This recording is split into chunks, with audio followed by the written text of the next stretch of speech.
beautiful rendition of the Caped Crusader is heavily based on the cool animated Batman TV series, and Ubisoft promised to be true to the show in every way. You'll get to explore many large environments of Gotham City, with the gameplay spanning a whole horde of genre.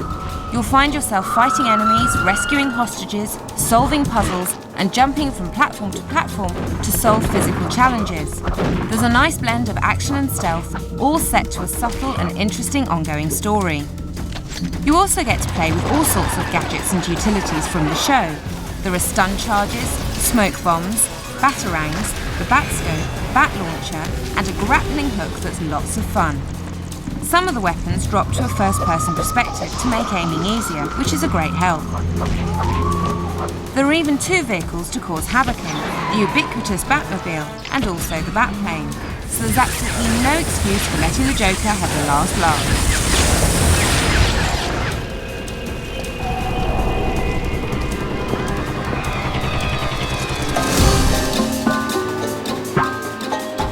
Ubisoft's limbless wonder is leaping back into action in this multiplayer variant of his usual fare. Up to 4 players may now compete head-to-head within the light-hearted setting that has made the Rayman series so popular.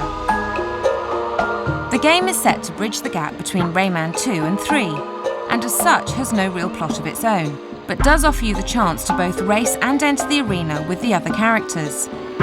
Players will take control of some of the game's favourite characters, including Rayman himself, and you'll soon find yourself running, jumping and climbing trees in an attempt to keep ahead of the competition. There are also various powers to give you an edge, along with flying sequences and the ability to set traps for your opponents. Numerous special objects and bonuses are scattered around the levels to give you the upper hand, if not the upper arm.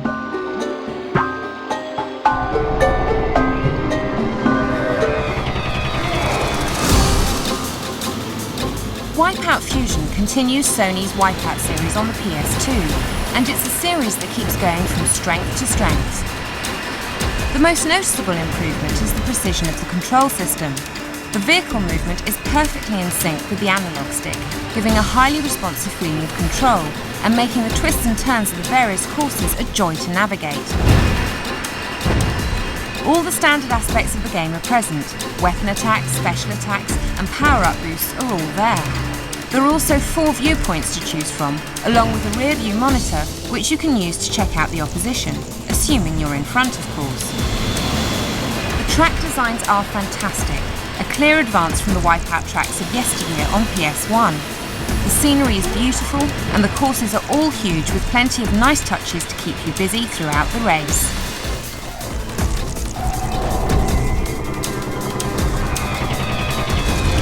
You simpering fool, get that rattle trap off the road! USA! USA! The Simpsons returned to the gaming genre with another bash at making a decent game. And this time they've come up with a driving game, very much akin to Crazy Taxi, which actually seems to be worth a look. Way to ignore the speed limit! There are over 25 of the Simpsons characters to take for a ride, some of which need to be unlocked first. These dangerous drivers have to roar around Springfield through 5 different neighbourhoods, with over 100 landmarks from the TV show, picking up passengers and delivering them to their destinations within the time limits. 2-player mode involves competing directly to get those pay-faring pedestrians into your car, something that Crazy Taxi never managed. But watch out. I'm afraid of the future! Your passenger can be stolen from you, even mid-ride. Willie, sorry! Hold it together, Willie!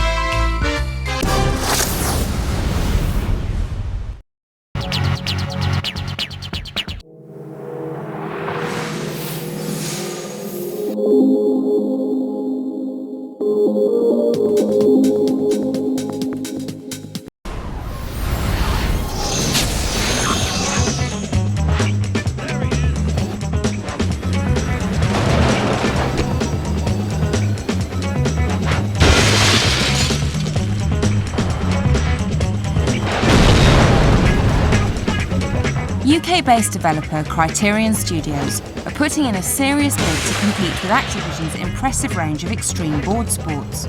Airblade is designed to be easy to pick up and play, but with a storyline that the Activision titles like Tony Hawk just don't have.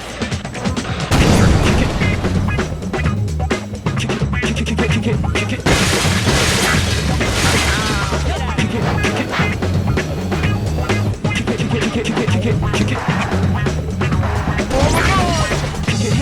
going on? The plot centres around Ethan, a hotshot skater whose friend Oscar has invented a hovering skateboard, dubbed Airblade. Unfortunately, Oscar works for the GCP Corporation, who fear his invention will lead to the collapse of the oil industry, and so he soon finds himself kidnapped. Fortunately, Ethan still has Airblade in his possession, and immediately leaps into action to save Oscar. The story mode consists of 6 missions, each with 4 tasks to complete before you can move on. To help you out, an arrow will point the way to the next objective, although quicker routes can be found if you try. However, if you don't complete all the tasks within the time limit, then you'll have to take the level again.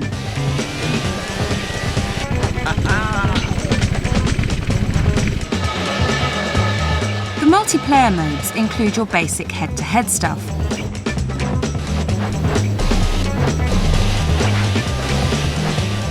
along with ribbon tag, which looks to be a lot of fun.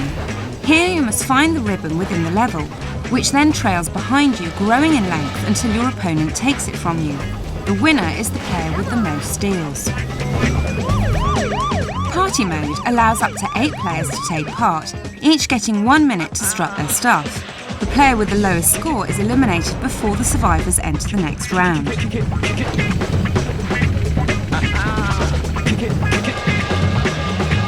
Each of the characters within the game have their own set of about 30 tricks, including grab tricks, flip tricks, and a variety of grinds, all of which can be modified by spinning the Airblade whilst you're doing it. The hoverboard also allows the trick list to include a few moves that you'd never be able to perform with a mundane skateboard.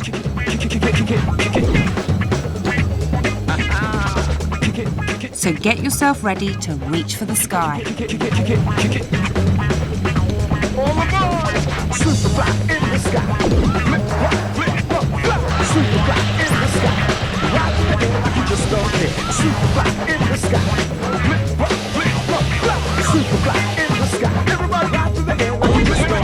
Right through the air.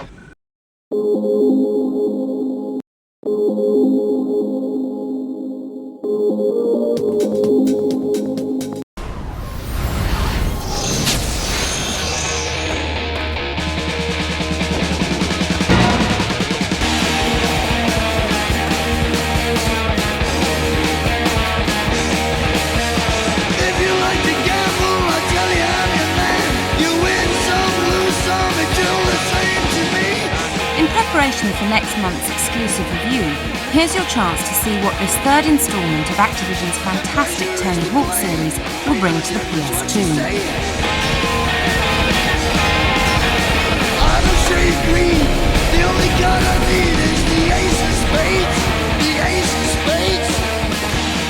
Unsurprisingly, there's a great improvement in the animations and the quality of the graphics, but there's a lot more besides.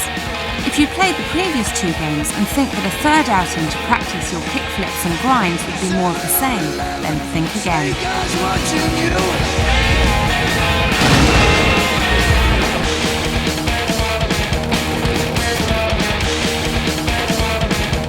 Tony Hawk's Pro Skater 3 comes with a whole new range of trick features, with every character having an expanded and individualised repertoire.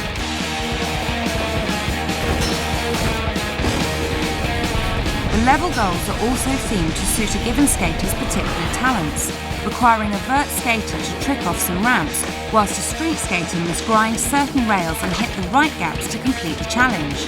What's more, the new revert feature allows you to link a vert trick into a flip or flatland trick, allowing you to build up some impressive combos.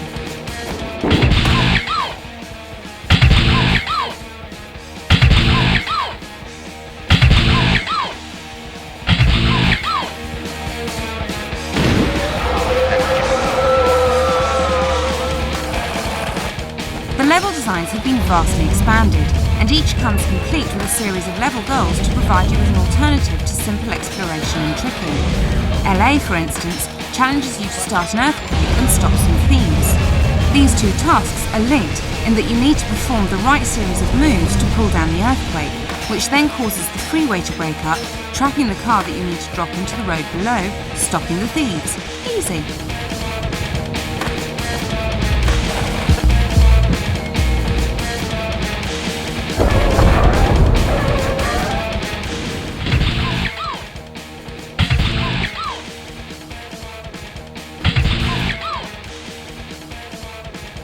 Let me over here!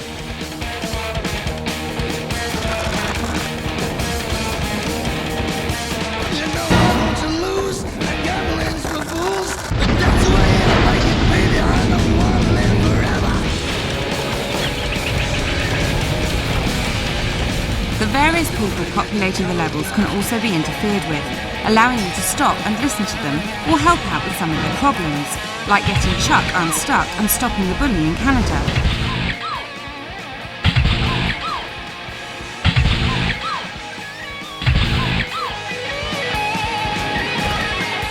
Or heading down to suburbia to hunt out the axe, allowing the Thin Man to open up the haunted house for you. All in all, there's plenty to be doing. The new range of tricks, combos, hidden tricks and special meter tricks, combined with the extensive levels, can keep you entertained for hours on end. And when that grows dull, then you can set out to achieve the various level goals and open up all the secret areas. It looks like there's a lot more skating to be done yet.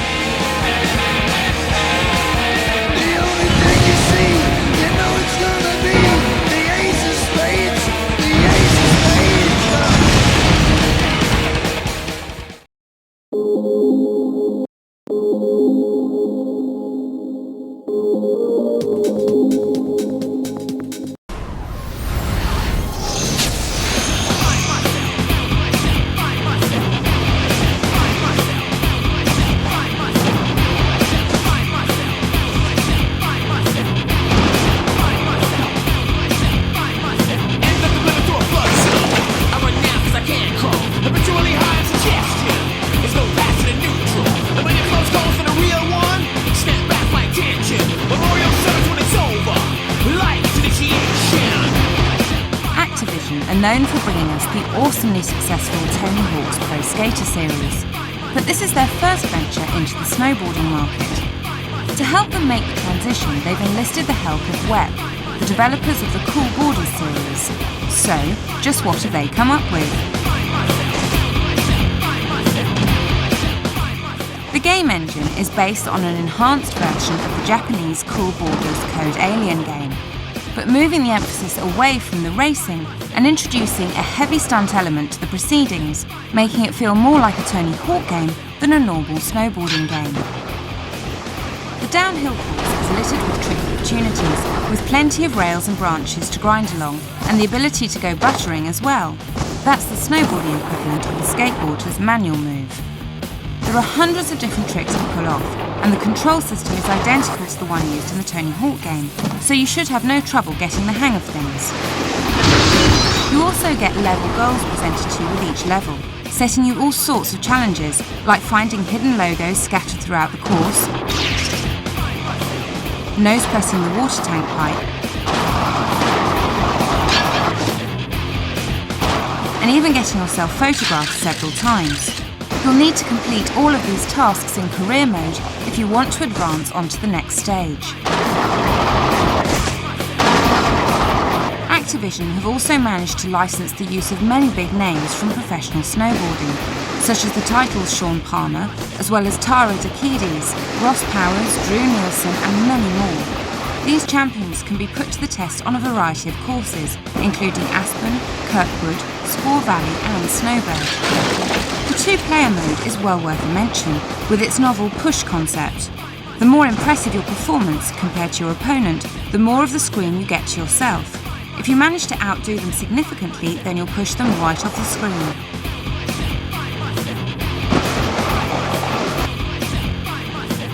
With all the tricks of Tony Hawk and all the racing of Cool Borders, this is definitely one title that won't leave you standing.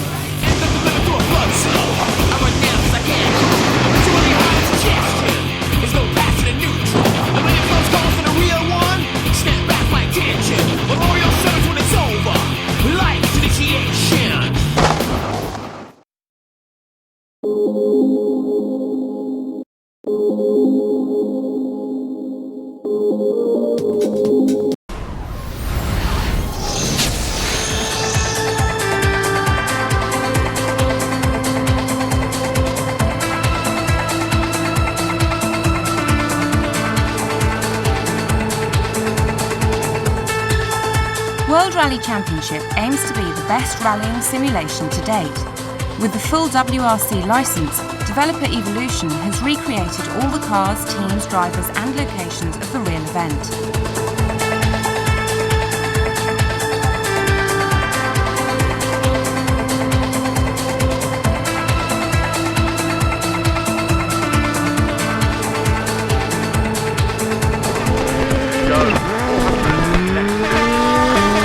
All 14 rallies of the season are portrayed, with locations such as Monte Carlo, Sweden, Cyprus, Kenya, Australia and Great Britain.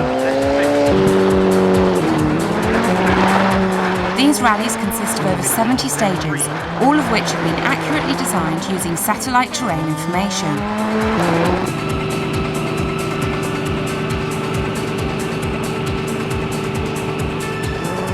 The cars have been precisely modelled and represent vehicles from the 2001 season manufacturers.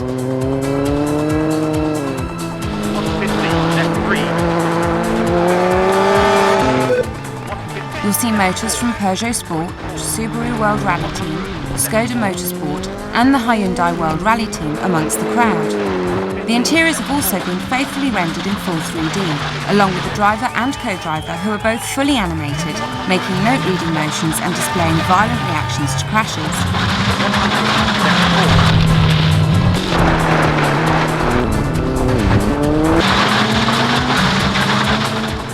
The game engine uses a new 3D technology system and higher-order surface technology, bringing you one of the most accurate rally simulations yet seen. The driver model allows the full 10 degrees of freedom and has been developed with the cooperation of the actual WRC teams.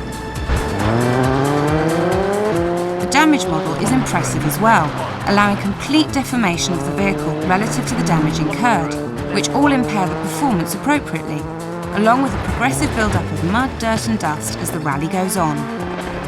A full weather system has also been implemented, making each race a unique experience as you're forced to contend with rain, snow, sleet or fog at various intervals throughout the rally.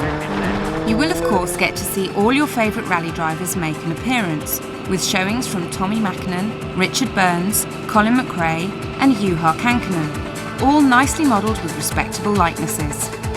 So the potential is definitely there for a world-class game. Let us hope that the final version of the game lives up to it.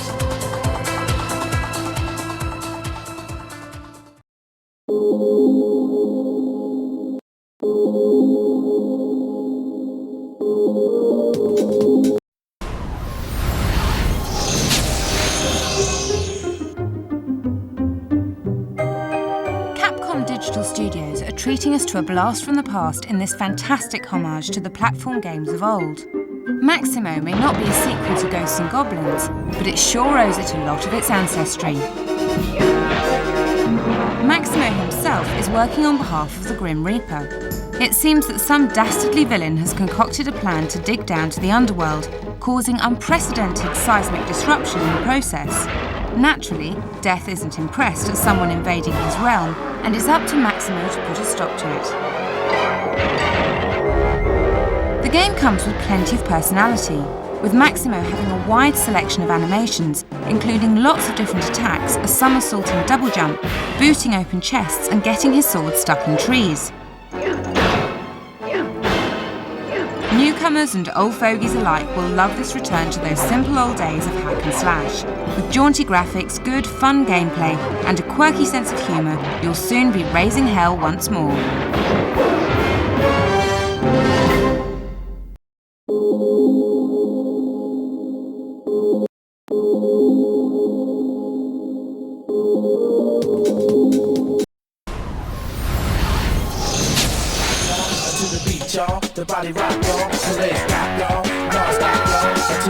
The EA Sports football title is often criticised for being too arcadey next to the more realistic simulations provided by the likes of Konami. But this time they've made a great effort to address these failings, while still being true to their current fans. The game is being produced in the UK, so at least the developers understand what the game is all about, and their major modification has been to rebuild the passing system from the ground up. Raise it straight back then. You can now use the PS2's pressure-sensitive buttons to control the force of your pass, while using L2 and R2 to provide the curve. This means that passing becomes a lot more skillful than the previous hit it and it'll go to your player effect. You'll also have more control over the players without the ball, being able to choose whether they make a break for goal or hang back to provide support. There are 16 licensed leagues to play in, consisting of 150 national teams and the faces of real-life players, all of which can be experienced to the full with the in-depth career mode, dubbed the Road to the World Cup. Right square. The visuals have of course been improved too, with realistic ground textures, effective field lighting and much more convincing player modes. The attention to detail even includes the right kind of boots and the captain's armband.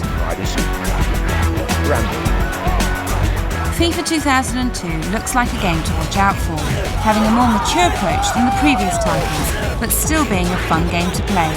Just what you need to thrash the Germans once more.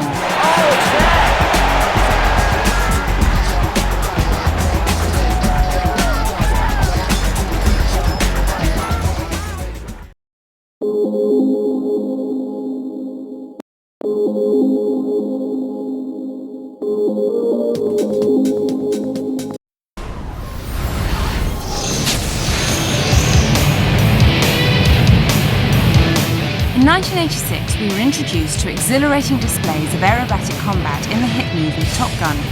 Now, 5 years later, we finally get the chance to show that we can do just as well. So if you think your name deserves to be up there on that plaque, then you'd better get ready to prove it. Virgin Interactive don't seem to have gone out of their way to make use of this great license though. Granted, you can take on the roles of Maverick, Jester, Iceman or Viper, and you can earn your wings at the Top Gun flight school in Miramar. But after that, it's really just handling crisis situations around the world. The focus is heavily on the dogfighting aspects of aerial combat, with fire-and-forget technology ignored for the most part. The action is paced to allow you to actually target and fight with oncoming aircraft, but this does have the problem of removing the sensation of speed from the entire affair. There are 21 combat missions to take part in, including a fair selection of dogfights, but you also get to bomb ground targets, protect wingmen, perform timed enemy clearance and even chase missions. To do this, you have a range of 8 aircraft to choose from, such as the Hornet, Phantom, Tornado, Harrier and Osprey. And there are even 3 different eras to try out: early 70s, 80s to 90s and 98 to 2000.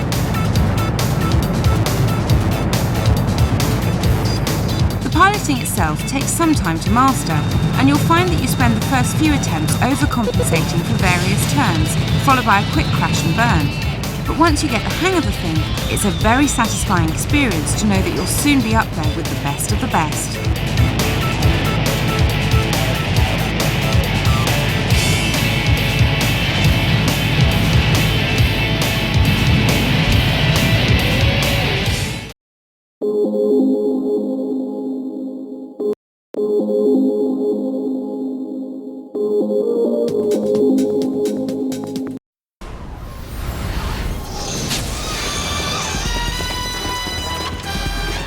James.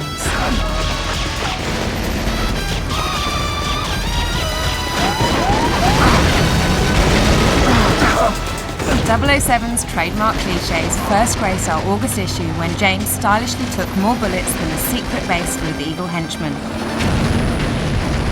These precious gaming moments are well overdue an update, and here, for your eyes only, is more gun-toting excellence from James Bond 007 in Agent Under Fire. Bond, the terrorists control the front of the building and they've taken civilian hostages.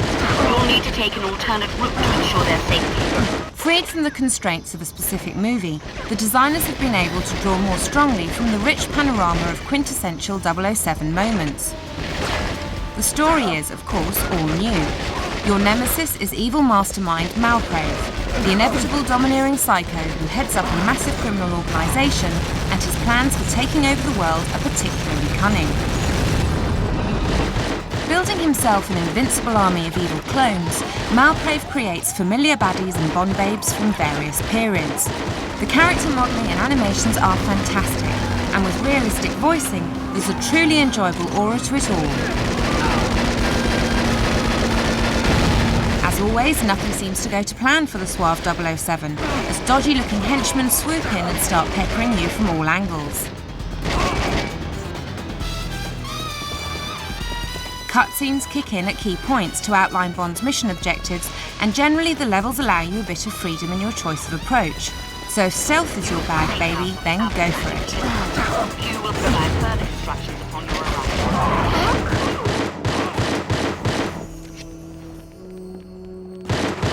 Gunfights are prolonged, and there's no one-shot kills nonsense.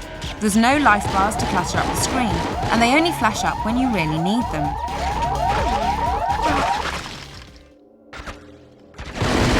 Two curved bars appear when you get hit, showing the state of your armour and health. Replacement health and armour naturally lurk around the corners, encouraging more exploration and risk-taking. Aside from making use of the superb Quake 3 engine, Bond is more than just a first-person shooter. With the opportunity to get behind the wheel of Bond's most famous motors, there's the guarantee of some solid arcade-style gaming ahead. Nobody does it better.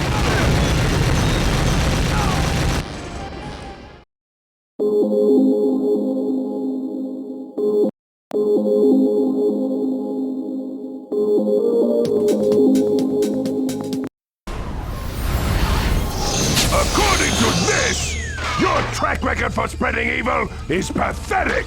Ooka ooka, it's not our fault that wretched Bandicoot is to blame.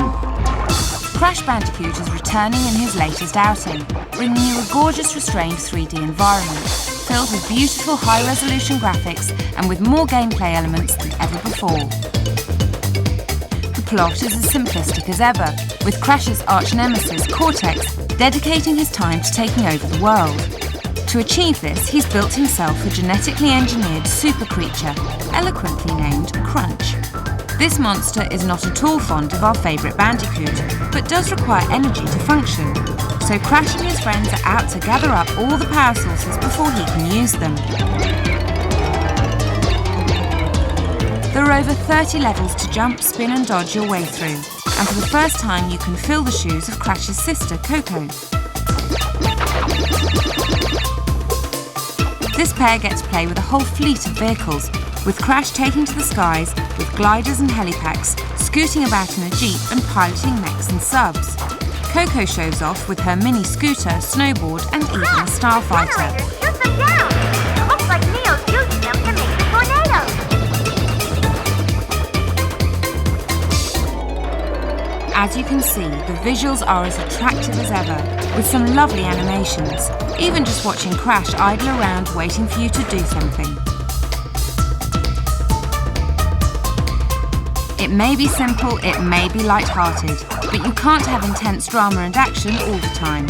Sometimes you just need to relax and play something fun for a change.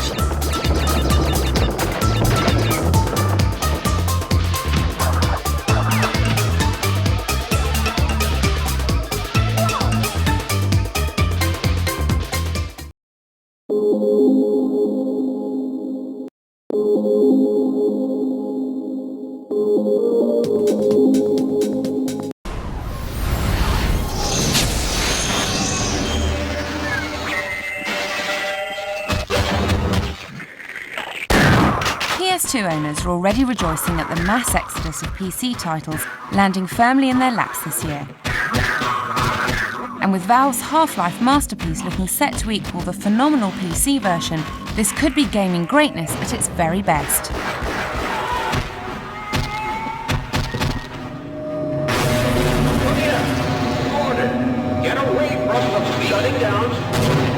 As bearded scientist and gaming hero, Gordon Freeman works for a federal organisation called Black Mesa. These meddling goons carry out dangerous experiments for the government, and when an apparent accident opens up a portal of hellish creations, Freeman finds that he's fighting for far more than his own freedom.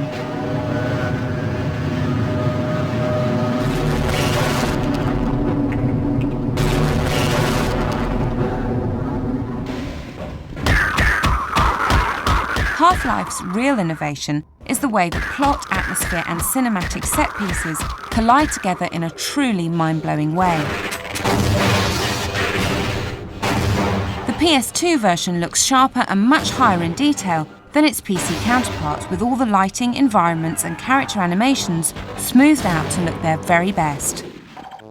As well as the generous sprinkling of multiplayer action across 12 maps, most of which are exclusive to the PS2, Gearbox has devised a new mode, Decay.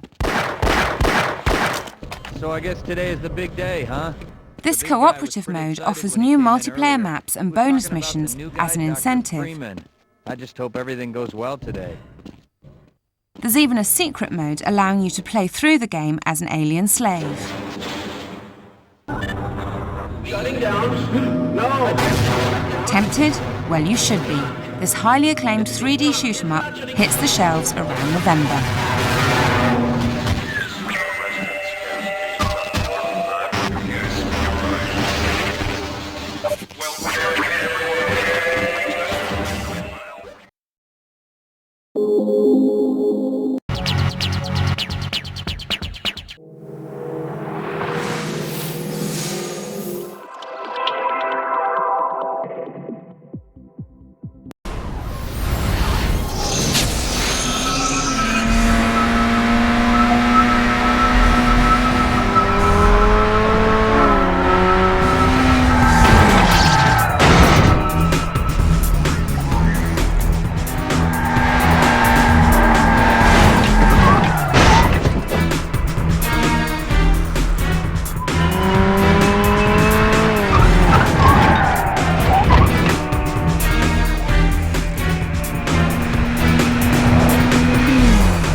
Forget about realism. Forget about hundreds of officially licensed cars. Erase from your mind the phenomena that is Gran Turismo. Now open your eyes to Burnout, a game that throws hardcore reality out of the window and brings the concept of fun back to the driving genre. 2, 1, go! If you're after stunning, super smooth graphics, roads packed with traffic, and the fastest arcade action yet seen on the PlayStation 2, you've come to the right place.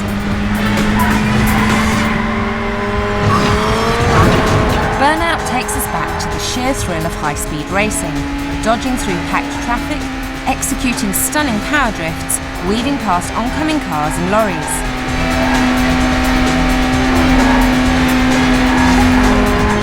And did we mention the crashes?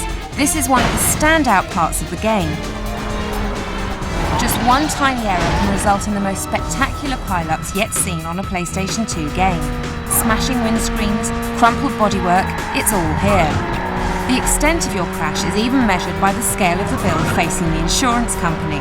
If you can beat the PSW record of $165,000, consider yourself a master of mayhem. So what are the basics of the game then? Start off with a whole set of stunning looking circuits, with each corner meticulously designed and refined for arcade gameplay. Now add in a selection of cars including super minis, pickups, coupes, muscle cars and saloons, each with widely different characteristics. Sounds pretty good, but it's the game concept that's most important. Super speeds, tons of traffic and breathtaking set pieces.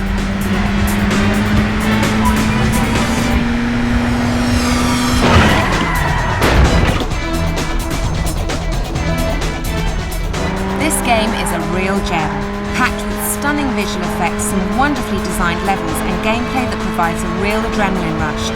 Burnout is an essential racing game. Get Gran Turismo 3 for your fix of automotive realism, but make sure you have the sheer arcade thrills of Burnout in your gaming collection too.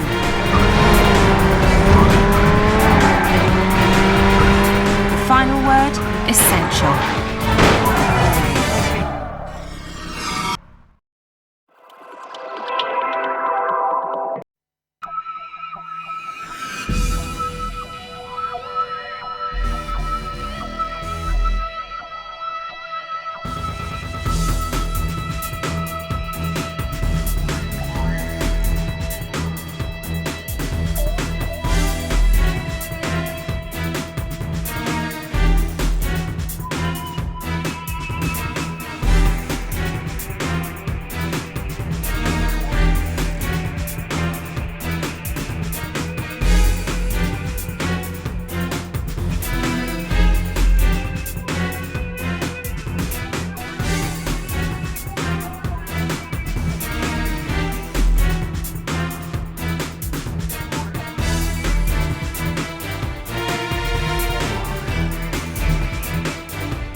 Witness the power as 4 of Europe's greatest Tekken players take the game apart in ultra-hard mode against the computer, as we review the arcade version of Tekken 4.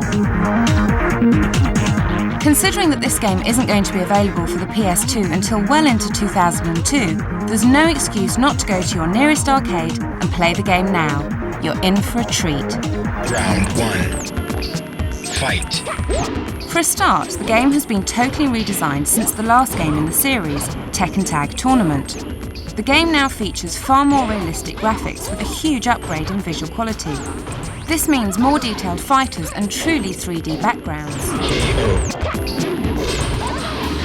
Just like Sega's Virtua Fighter 3, you'll now find yourself fighting over uneven ground, pummeling opponents up against walls, and using the 3D nature of the game to dodge and weave around your opponents. Additionally, there are statues, pillars and railings throughout most of the levels which can be smashed open either with a crushing blow or by repeatedly smashing your opponent into them. In terms of the basic gameplay, this is pretty much the Tekken we know and love. The control system has been tightened up so that the random button bashing players have less chance against the Tekken masters. And there are also 3 new characters in the initial lineup of 10 fighters, with a further 10 unlocked over time the more the game is played in the arcade.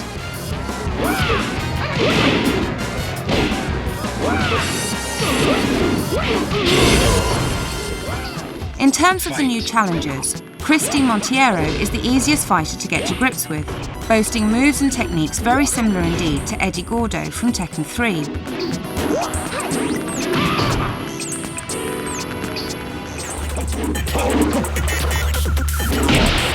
The man mountain of the new bunch is Craig Marduk. He may seem slow and clumsy, but in the hands of a master, the sheer brutality and power of the man is truly astounding.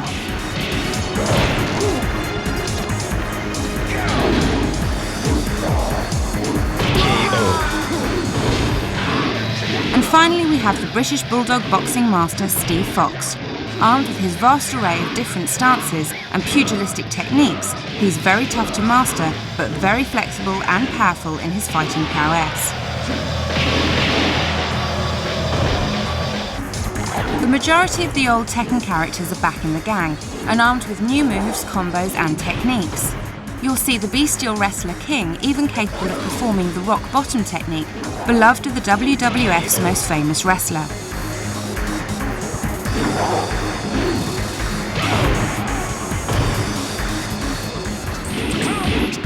The overall impression is of the Tekken characters being given a new lease of life in the most innovative addition to the series yet, even though, it must be said, most of the innovations have been seen in other fighting games.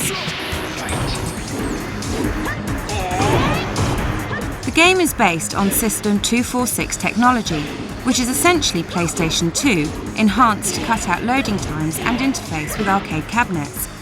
Expect the home version out in 2002 to be pretty much identical to what you're seeing here, and bear in mind that the arcade version is out now.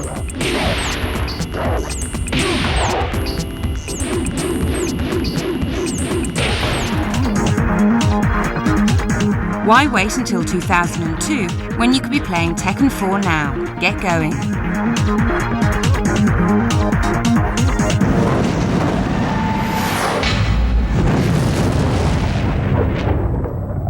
Welcome to the King of Iron Fist Tournament 4.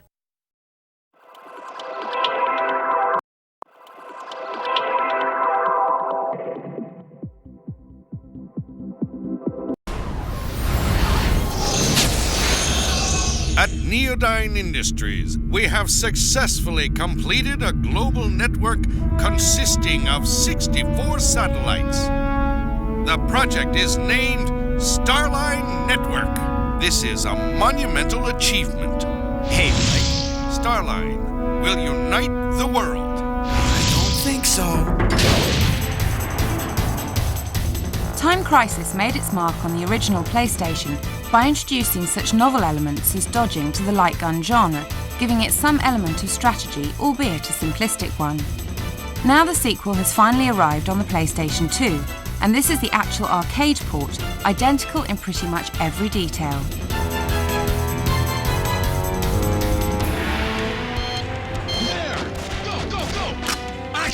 You can see for yourself how much smoother the graphics are now they have the power of the PlayStation 2 behind them. Action!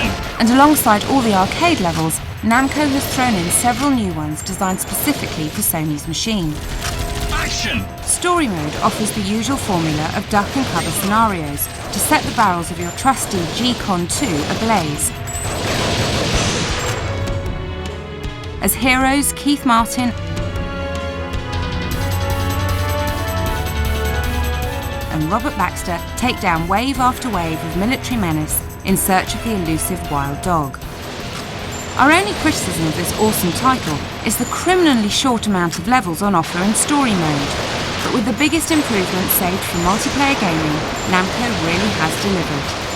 Two-player gunslinging comes via split screen or by connecting two machines together using the masterful iLink option.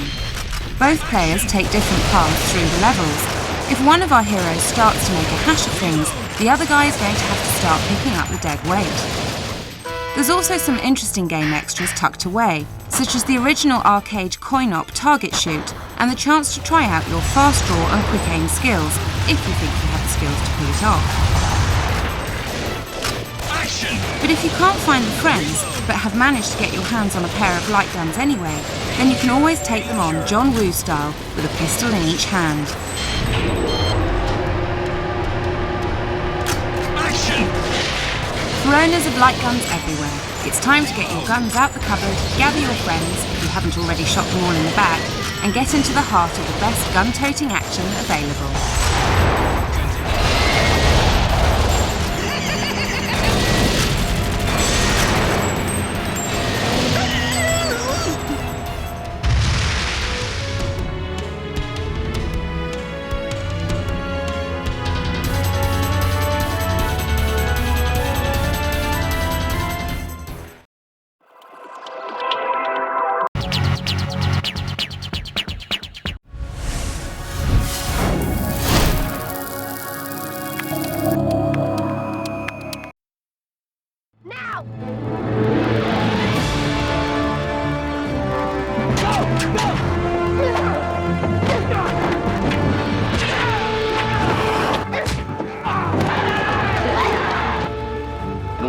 Weapons are a shorthand to convey how very important the menace is that Buffy's going to be facing. Remember this?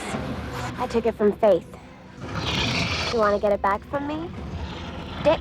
It's the moment in Aliens where Sigourney Weaver duct tapes the two guns together, and you sort of go, oh, this thing she's fighting is big. We always talk about why don't vampires use guns? You know, why don't we have modern weaponry? They are, by their nature, medieval. 3 years I've been on Buffy, we've fired a gun maybe twice. Medieval weaponry is the only thing that's really effective for the Slayer. It just reaches back to that old vampire Transylvania mythology. There's more of an emotional connection to ancient weaponry. We could update it, but the kids are so modern that it's kind of a nice contrast between that and contemporary culture. Vampires don't need weapons. They're a living weapon. The only thing that works against them would be a stake. You need to put a stake through their hearts. So you're going to talk about props on Buffy the Vampire Slayer. You got to talk about stakes. So you start out making a stake that is real wood. When we actually do the dusting, we use what's called a retractable. When it's fast, you come in, we stab vampires all the time, and to look like it's going in his skin. Joss did a drawing of a knife that looked a lot like this, and I found it in a catalog. It was different than his drawing a little bit, but he just wanted a multi-bladed prop weapon. The cool thing was it had a cool name, Hunga Munga. It's meant to be thrown, and wherever it hits, unless it's directly on the handle, it'll do some cutting. I think I got his attention. We actually have to make these practical. We don't want it to shoot like a real crossbow, or it'll send the arrow right through you, so we use basically a big rubber band as a string, pull it back and actually make them shoot, but it just spits it out of frame. We cut and go into it hitting a vampire. This is a thing of beauty, boss. He presented her with this elaborate knife, and it became symbolic of the whole Mayor-Faith relationship.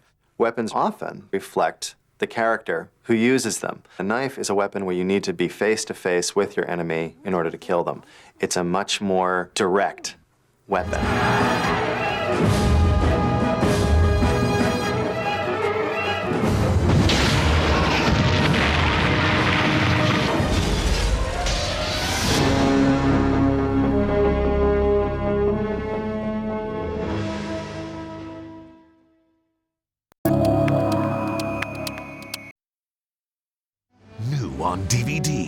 You're a demon and you don't know anything about vampires. Only what I learned from TV. Angel Season 1. All 22 episodes in a new 6-disc collection. Telling me you're an investigator? More or less. Complete with 5 original featurettes and revealing interviews. Gets out of his shell and he starts kicking some serious demon butt. More action, more adventure, more Angel than you'll ever get on TV. Angel! My name's Angel.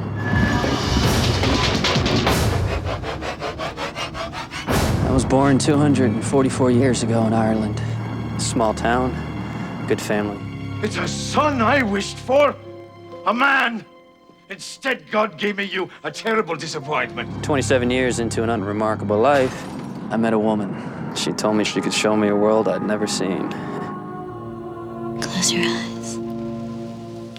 She wasn't kidding. He's a brooding fellow, to say the least. A handsome, lurky vampire. Tall, handsome, brooding guy. Very mysterious. You see, Father? But in the end, it was all about the kill. I have made something of myself. The kill was everything, till I killed the wrong girl. Happy birthday, Angelus. She's a gypsy. He had been cursed at some point in Romania. It gave me back my soul, my conscience. You know what to do. You never know what was going to take him over to the dark side. Because he's a vampire with a soul. I had to live with everything that I had done, and I had to live forever. It took another woman to show me that my endless life was worth living. Her name was Buffy. There were some wonderful episodes on Buffy. There was a love story going on between the two of them. We'll make it work, right? The Slayer and the vampire. How do you make this character more multi-dimensional? Because he's been so defined by Buffy. I guess I knew it couldn't last. This wasn't about you. This was about saving somebody's soul. So I had to leave. Things between Angel and Buffy just had to go a different direction. I thought I'd seen everything. Then I came to LA. He feels so out of place in Los Angeles, like he doesn't belong. I mean, literally, he doesn't reflect in a mirror. He's just not social. He's just so uncomfortable with all these people. You are a beautiful, beautiful man. Thanks. It took us a while to kind of figure out where his character was going. I wonder if anything ever really changes. Sure it does. They do. You have.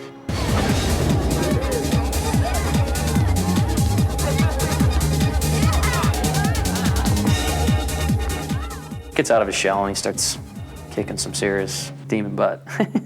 Angel Season 1. Coming soon, only on DVD.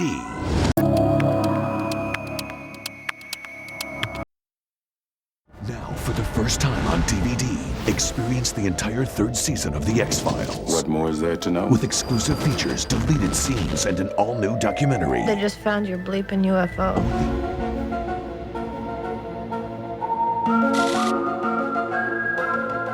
Piper Maru came out of a storyline and a thread that had been set up earlier at the end of season 2. There was a digital tape was stolen, and it contained something called the MJ documents. I want that digital tape. Which in UFO lore are very important documents held by the government that talk about the existence of extraterrestrial life, of extraterrestrial technology. And those documents then had disappeared on our show. They turn up in the form of this episode. It's the name of the ship where this alien oil is first picked up off the sea. There's a World War II fighter that's got the alien oil in it, and a diver from the Piper Maru goes down and gets infected with it.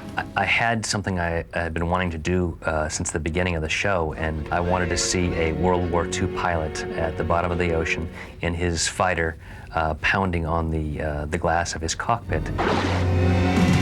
And I was the guy inside the cockpit. I got to fulfill a childhood fantasy of always wanting to be a stuntman, so I finally got to do one. Dave Gautier is the physical effects guy. The French diver that uses the newt suit to go down and find the World War II airplane was called Gautier, which is my last name. Gautier! I called up Dave and I asked him to shoot me some dyes and ink in water. So I had an organic pattern that was kind of scary. And then I took it inside the computer and I gave it a three-dimensional look and bent it around the surface of the eye. Which we refer to now as the black oil, will come to play an important part in a larger mythology, and this is the introduction of it.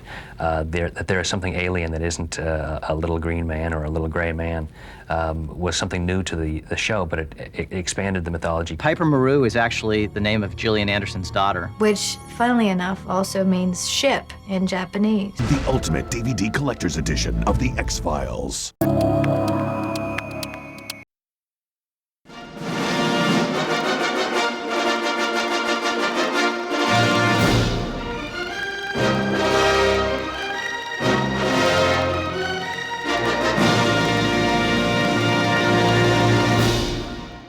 The world's favorite family is about to arrive on DVD. Sounds delightful. From 20th Century Fox Home Entertainment comes... Hold on now. The Simpsons Season 1. First broadcast in 1989, The Simpsons Season 1 was an instant success and announced the arrival of a groundbreaking new TV series. Ay, caramba! Now, the whole of Season 1 is available on DVD with a host of exclusive extras, including a unique look at the story behind the success of Springfield's most infamous residents. So I quickly named them after my own family. I do have a father named Homer, a mother named Margaret, and I have two younger sisters, Lisa and Maggie. I thought if I made the main kid Matt, that would be a little too obvious, so I changed him to Bart. With behind-the-scenes footage of how The Simpsons are brought to life. And here are just sort of the key frames of him getting punched. And then the in-betweens are done. It's pretty painful. And an insight into each individual episode, with commentary from the team of creators, including Matt Groening. We've stopped doing those head-on shots. That was an early decision. Yeah. Remember, when the characters are seen straight on, they generally lose their personality. Now you've got the chance to relive all your favorite Simpsons moments from Season 1. When do we start? Work that body, Homer. We have already begun. So, take home The Simpsons on DVD. If you don't want it, I know someone who does. Gotcha. The Simpsons, Season 1. All right, go!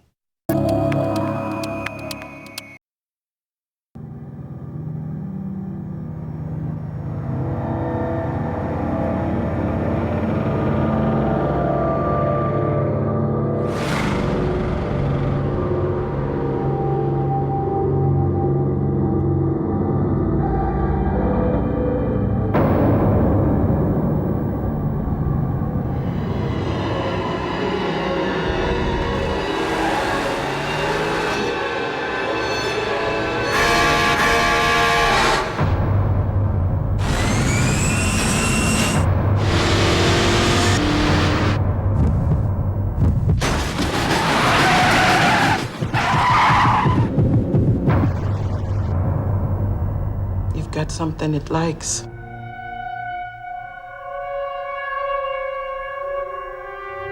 One of you.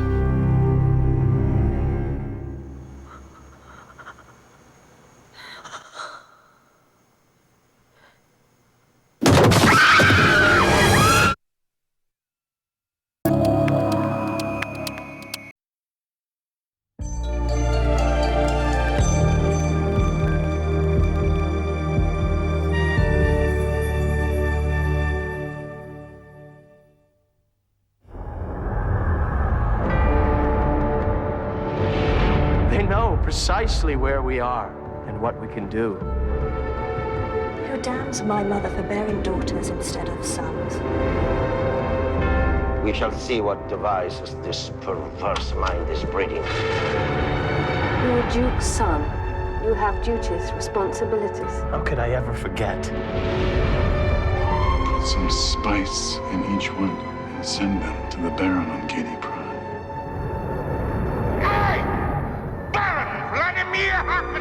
I'm the instrument of his family's demise. Such a beautiful boy.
The apocalypse has been and gone.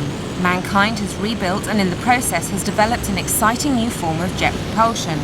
The potential for this new technology was immediately recognised and the sport of G-surfing took off, literally. Blade Interactive's G-Surfers lets you compete against 15 other vehicles on tracks incorporating twists, turns, forks, loops, corkscrews and jumps, all at stomach-churning breakneck speeds. And just to complicate things further, you'll find the courses littered with mines, speed-ups, power-ups, sand, water, fire and wobbly surfaces. There is a wide range of craft to race, each with their own unique statistics. And if the courses you see here don't interest you, then you can even design and build your own tracks using the inbuilt editor.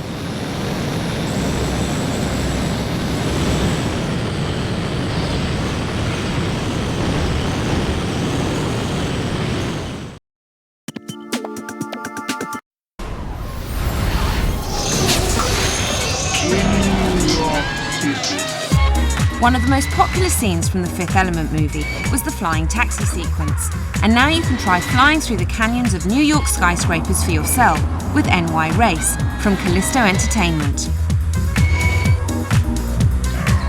Here you have a whole new dimension of racing, literally. You can swerve and strafe in any direction, ducking and diving through the crowded corridors of traffic that file between the monolithic city blocks. There are over 30 vehicles to thrash about, including taxis, police cars, and even Chinese food sellers. The tracks have been created by the designers of the city in the movie and consist of 4 districts: Jet Set, Middle Class, Seedy District, and Chinatown.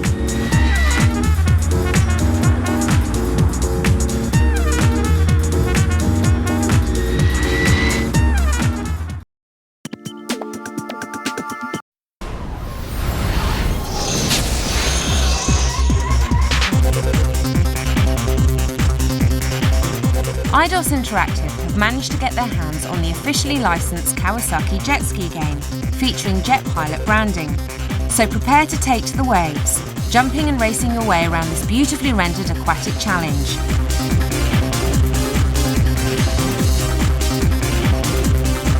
Game modes include arcade, championship and freestyle, along with a 2-player contest to keep things interesting.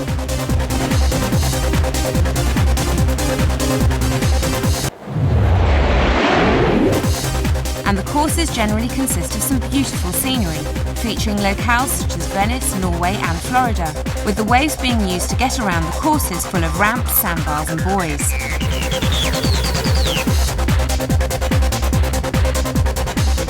So get your engine started, suit up in rubber, and we're ready to get wet and wild.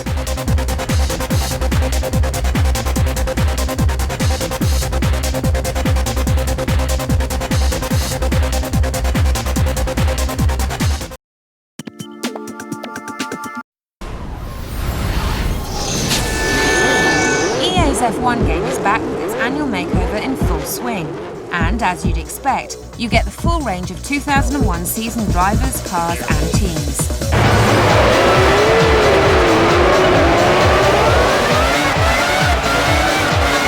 It's obvious that F1 2001 is trying to strike a balance between arcade play and full simulation, with a fair selection of driving assists, which you can turn on or off to suit your style. Tasso Marquez, a spun just ahead, watch out!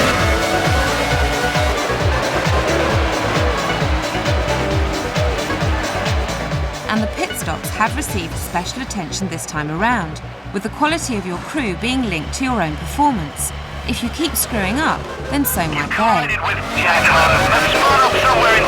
EA have said that a race can now be won or lost in the pits. Very ominous.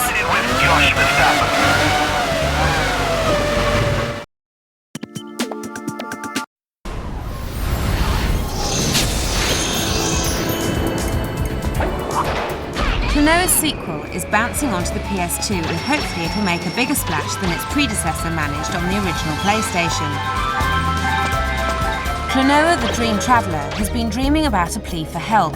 He finds himself washed up on a distant shore and is met by Lolo, a trainee priestess and decidedly odd Popka. Their quest is to ring the 4 bells of harmony to stop the spread of evil caused by the Bell of Sorrow. Klonoa makes progress through the levels by manhandling the bad guys and using them to defeat other monsters, jump higher, smash blocks, and much more. Although the action is presented in a 3D format, you really only have two-dimensional freedom of movement, but the excellent level design and intelligent gameplay mean that you'll hardly even notice.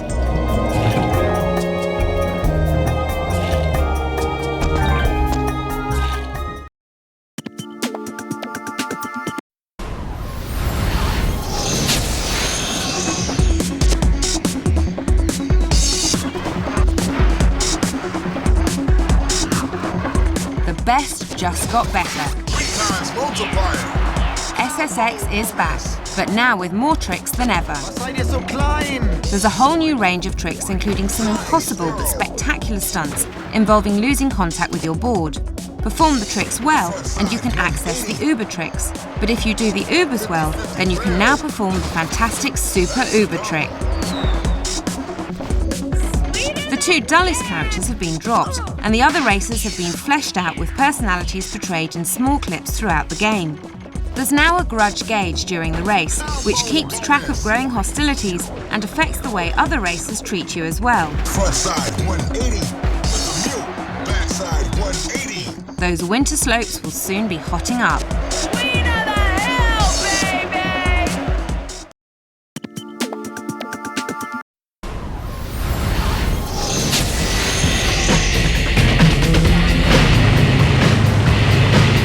The latest instalment to the Test Drive Off-Road series from the makers of Midtown Madness brings the most rugged of 4x4 racing to exotic real-world locations. And with the power of the PS2, you can take your wheels anywhere within these huge environments. Whether you're racing in blitz mode, testing your skills with the hill climb and long jump modes, or just cruising about in the free ride mode, you'll find the attention to detail impressive. All the vehicles have been fully licensed, and you can take to the hills in US Jeeps, Hummers and Dodge Specials, or go European with Mercedes and BMW machines. There are 30 tracks to explore and 10 bonus events, all with fully interactive scenery, breakable objects and fleeing wildlife. What else do you want from an off-road racing game?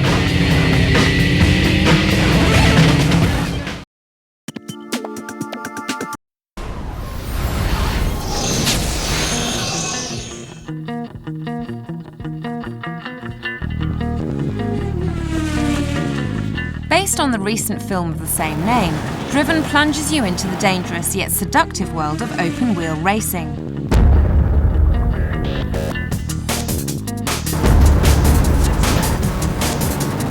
Surrounded by fast cars, fame, money and women, drive as Jimmy Bly and Joe Tanto of Team Spirit against their arch-rivals Bo Brandenburg and Max Manley.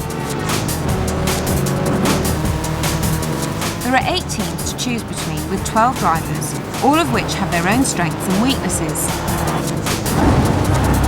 The tracks cover 7 unique locations, from sunny Angels Bay in California to the picturesque countryside of Manly Park in England and the cityscape of New York. Experience true team racing for the first time with 2 different perspectives, blocker and racer. Whilst the unique driver concentration viewpoint allows you to push into the zone through flawless driving and increase your performance until the man and machine become one.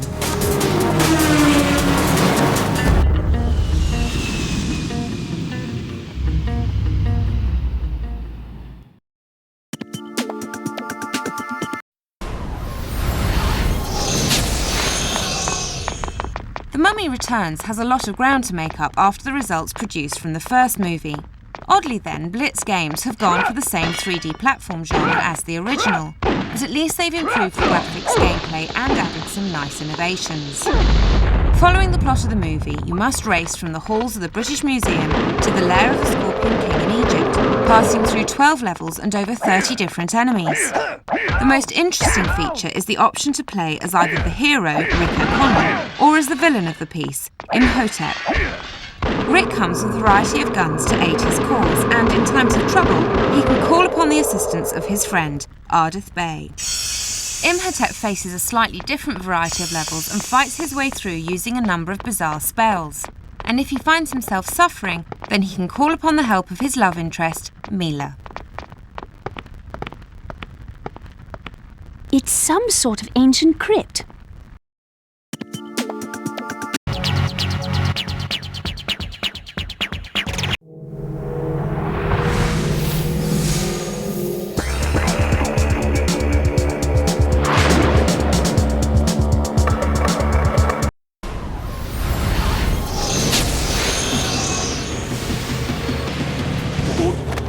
Fans of Japanese RPGs can look forward to the arrival of Shadow Hearts from developers Saknov. Despite the release of Cordell Car and their history with Squaresoft, Saknov haven't achieved a great presence in the West. But hopefully this new release, working with publishers Aruzi, should set that straight. It certainly became a big hit in Japan straight out of the blue.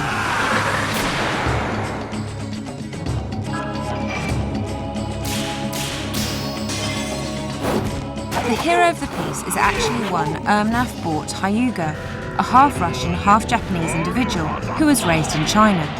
He possesses a strange power, known as Harmonixer, which allows him to absorb and use the powers of his enemies.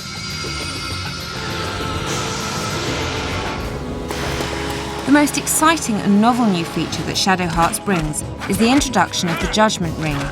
Combat is generally performed upon a 3D battlefield, but the Judgment Ring is used to test your combat technique. An indicator rotates around the ring, and to score a successful hit upon your opponent, you must stop it within the active area. The better your character is at fighting, the larger this target area will be.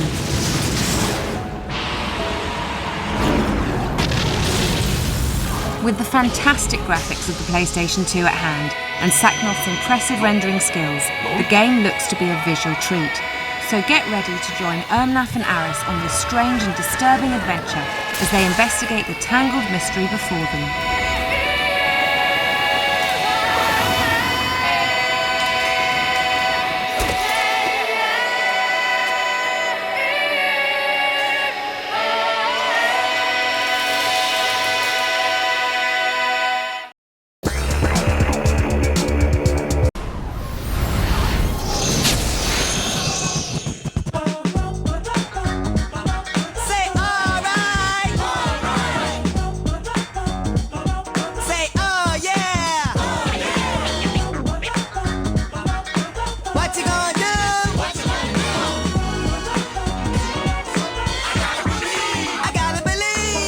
Yes, the ever-enthusiastic rap addict dog-type thing is back.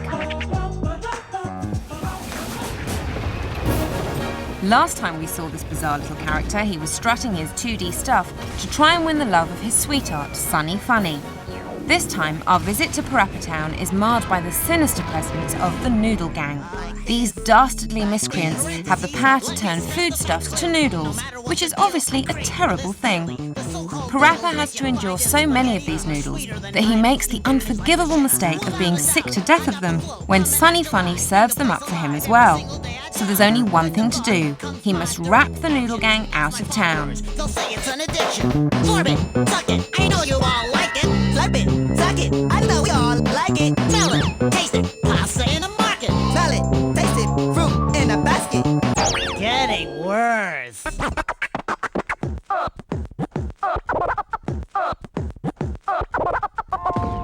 Each of the levels comes with 4 or 5 lessons, teaching you more and more advanced raps to make your way through. Introducing the new flavor! Cutting hair can be fabulous. So don't just stand there. Come inside, have a seat. These levels include a brief session with hairdresser Octopus in the barbershop. Okay, baby, let's go. We're going to do it like this. And a challenge to increase the size of all your companions. You want to grow big. Your mentor will put a line to you, and then you must duplicate the symbols used, shown at the top of the screen, in a style very similar to the popular Simon games.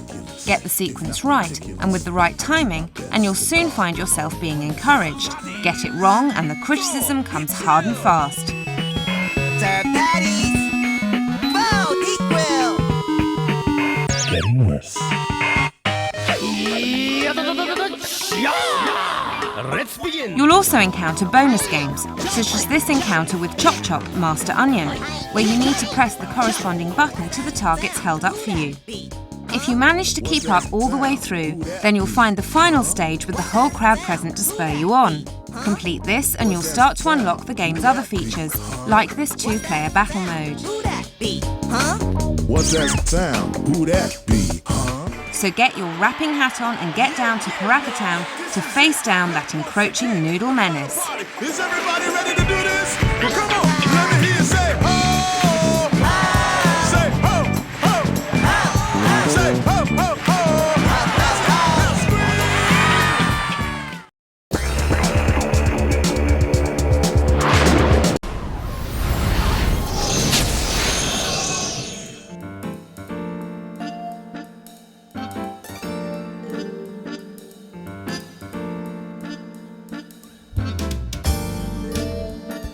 The gratuitously violent Grand Theft Auto series returns, burning serious rubber on the PS2 with its classic race and chase trademark, receiving a timely 3D makeover.